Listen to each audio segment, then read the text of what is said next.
جموجۆڵەکانی داعش مەترسیەکانی لەسەری عێراق ئەم پرسە گفتوگۆکەم لەگەڵ بەڕێز سەرمەد بەیاتی شرۆڤەکاری سیاسی و ئەمنی لە بەغدا و لەگەڵماندا. بەڕێز سەرمەد بەیاتی سڵاوتان لێبێ، کاتتان باش. لە دوای هێرشە تێرۆریستەکەی داعش لە قەرەهەنجیر سەرۆکوەزیریان مەسرور بارزانی لە پەیامێکدا دەڵێت داعش هێشتا مایی هەڕەشە و مەترسیە. بۆ چوونیەوە لەم بارەوە چیە؟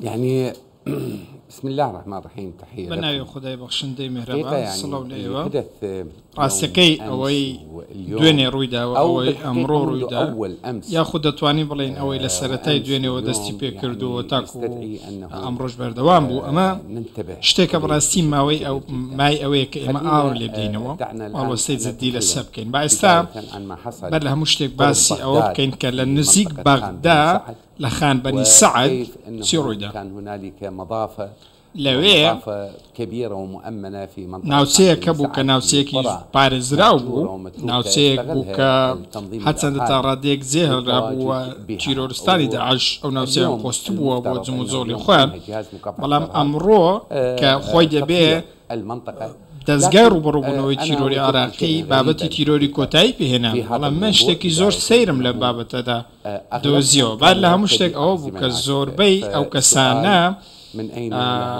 پرسیارەکەین کە ئەمانە بۆمبیان پێ بووەتە ئەمانە هەوڵی خۆتەقانەوەیانداوە ئەم چەکانیان لەکوێ هێناوە و داعش بەم دواییە کە کردەوەی تیرۆریستی ئەنجام نەداوە ئێستا ئەم چەکەی لەکوێ هێناوە و ئەو توانە سەربازی لەکوێ هێناوە بۆ ئەوەی بەو زیانە ئەو زیانە بە خەڵکی باخۆت هێز ئەمنیەکان بگەێنێت کە نزیکەی 4 کەس لەو ڕووداوە شەید کراون. بابەتێکی دیکە ئەوەیە کە لە قەرەهەنجیر ڕوویدا ئێمە ماوەیەکی زۆرە باسی ئەو ناوچانە دەکەین کە پێیان دەگوترێ ناوچەی بۆشایی ئەمنی، ئەو ناوچانەی کەوتونەتە نێوان حکوومەتی فیدراالی و حکوومەتی هەرێمی کوردستان.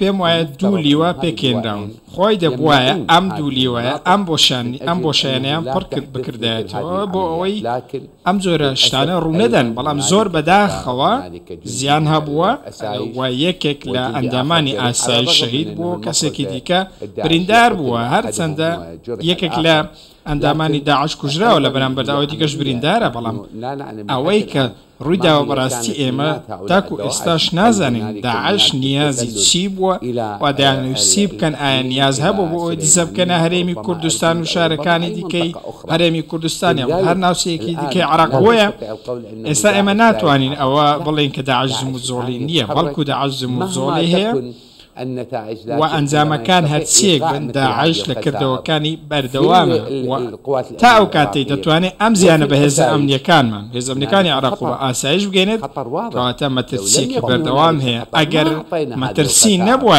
ئێمە ئەم زیانەمان بەرنەدەکەوت. ئێمە لە ماوەی 2 ڕۆژە ئەگەر بەیەکەوە هەژماری بکەین ئەو هێزە ئەمنیانە ئێمە 7 ئەندامی هێزە ئەمنیەکانمان شەهید بوون بە ژمارەیەک برینداریش، کەواتە تاکو ئێستا داعش دەتوانێت زیانمان پێ بگەێنێت بۆ زموزۆڵی بەردەوامی هەیە.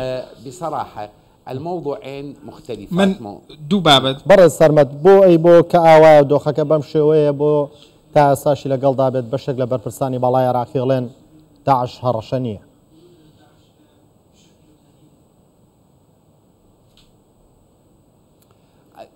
هنالك فرق في هذا الكلام. جیاوازی لەم قسەیەدا هەیە. ئێمە پێویستە لەمە ورد بین. کاتێک دەڵێن کە داعش مەترسی نییە کێشەمان نییە، ئەمە شتێکی دروستە، دەکرێت بە واتایە بێت کە ناتوانێت گوند و خاکێکی دیاریکرا و دەست بەسەردا بگرێت.